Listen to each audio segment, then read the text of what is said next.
நம்ம பிள்ளைங்களுக்கு வேற எதையுமே சேர்த்து வச்சுட்டு போகாட்டாலும் புண்ணியத்தை சேர்த்து வச்சுட்டு போகணும். புண்ணியனா என்ன சார்? வேற ஒண்ணும் இல்லை, நம்மளால ஆன உதவிய, நம்மளால என்ன முடியுமோ அந்த உதவியை. நபிகள் சொன்ன ஒரு வாசகம் பாருங்க, ஒரு 2 நாளைக்கு முன்னாடி பார்த்தேன்.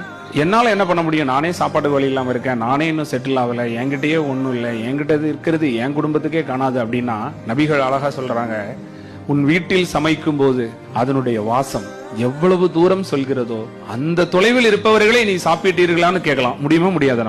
நம்மளால ஒரு மிகப்பெரிய ஒரு சமுதாய மாற்றத்தை ஏற்படுத்த முடியாட்டாலும் ரோட்ல ஒரு கல்லையோ முள்ளையோ எடுத்து போட முடியும், ஒரு புல்லுக்கட்டை தூக்கி விட முடியும், பஸ்ல ஒருத்தருக்கு இடம் கொடுக்க முடியும், நம்முடைய அறிவை கொடுக்க முடியும், திறமையை கொடுக்க முடியும். நமக்கு யாருக்கா உடம்பு சரியில்லைன்னா ஏதோ போன் பண்றோம், ஏதோ சொந்தக்காரங்களோ இல்ல நண்பர்களோ, அம்மா உடம்பு சரியில்லை ஆஸ்பத்திரியில இருக்காங்க அப்படின்னா நான் வாரேன்னு சொல்லி ஒரு எட்டு பார்த்துட்டு ஒரு 10 நிமிஷம் அந்த ஆஸ்பத்திரியில மாத்தி விடுறதுக்கு யாரு இருக்கா? நம்மளால அடுத்தவன் பொருளுக்கு ஆசைப்படாம, பொறாமப்படாம, அடுத்தவனை புறம் பேசாம நம்மளால ஆன உதவியை செஞ்சு கொடுத்து வாழ முடியும்.